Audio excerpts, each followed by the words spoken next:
Welcome back. Have you ever had a disagreement with someone that escalated into a lawsuit? Did you think that if you could just sit down and talk out differences, this could be resolved? Seth Eisen, did I say that right? That's right.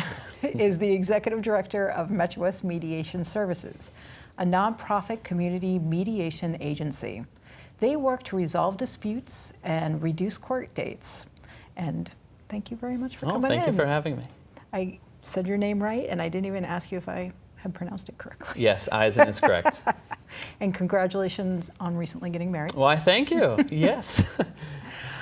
So can you tell folks at home in a nutshell what Mediation Services does? Sure. So we're a community agency, and we resolve conflicts in the courts and in the community. So for conflicts that have gotten to the court level, we have mediators who come into the courts in Framingham, Marlborough, Natick, and Concord on the day of trial and give people the option to mediate their case instead of having a judge decide. And for people who have conflicts but it hasn't come to the court level, we offer divorce mediation, neighbor-to-neighbor mediation, and elder mediation services for people who want to work out their disputes before court. And we also have a range of conflict prevention trainings so that we can give people the tools that they need to resolve their own conflicts before things escalate. How did this service come about? How did it get started? So we were founded in 1979, and with a group of people who had this realization that the court and the legal system is really good for some things, but it's also lacking a lot of what people want or need when they go to court. So let's take a case of two siblings who are fighting over their parents' estate. Yes, there's the issue of money and property, but there's also issues that the legal system can't address. So the relationship between the siblings, harms that might have been caused, understanding about why they acted in a certain way, and especially for relationships in conflicts in which the relationships matter, mediation gives people that opportunity to address address what they need and what they want, which the court system can't. And who uses mediation? Who uses the services? So I think people who really want to take charge of the situation and want to feel empowered to resolve it themselves. So one of the beautiful things about mediation is that it's voluntary. So people choose to come to mediation, and they choose to come to mediation perhaps, like I said, because the relationship matters to them. But maybe they also don't want to just have someone making a decision about the results of the case. They want to see if there are ways that they can look at the case, look at the situation, and come up with what we call, as I'm sure you've heard, win-win solutions in that type of case.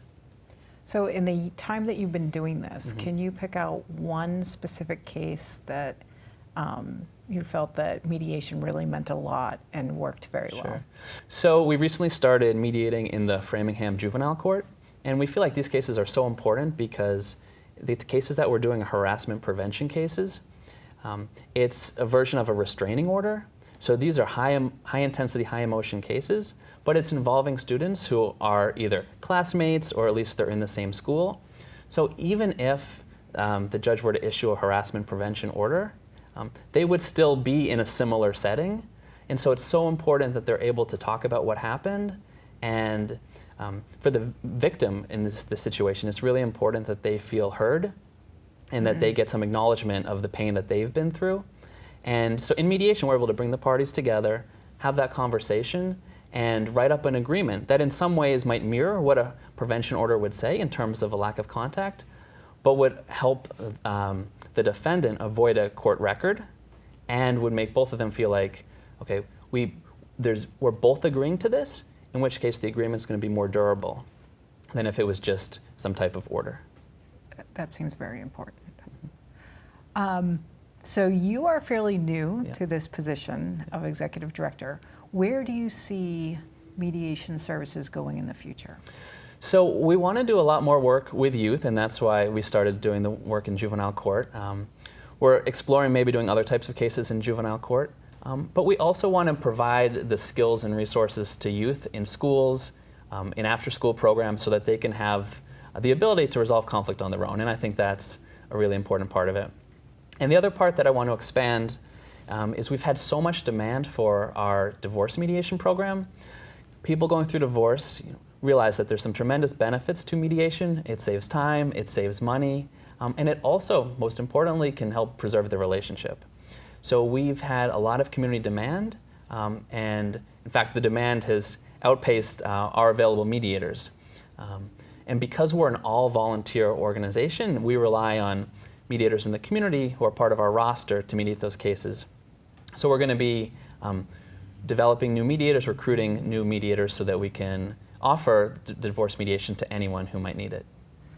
And actually that kind of leads into my next question is, you do trainings for the larger community. Yeah. Can you tell us what is coming up? And if you can slip in there a little bit about becoming a mediator. Sure. So we have 40 volunteer mediators, and every year we do a training. It's a 35-hour training. It meets the state requirements if you want to mediate in the court system. And the training is going to be held in November, and we welcome anyone who's either interested in learning about the skills of mediation for their personal and professional life, or if there's people who might think, yeah, you know what, I want to volunteer, I want to help others resolve conflict. We really encourage them to take the training. And we also have other public events coming up. So we have an event with a mediator for the Federal Emergency Management Agency. You know, after hurricanes, after natural disasters, a lot of conflict between the FEMA employees, between the people who have suffered. So he's going to be talking about his experience, and that's coming up. And we're going to do a deliberative dialogue forum around police-community relations. And deliberative dialogue is a way to have a conversation about a really contentious issue, but not in a polarizing way. So if people are interested, they can go to our website, METROWESTmediationservices.org, and it's all on our calendar.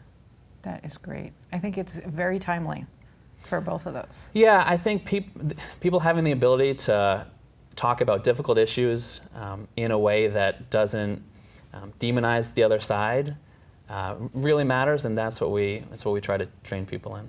If you'll wait right there, we'll be right back with more of the Framingham Beat.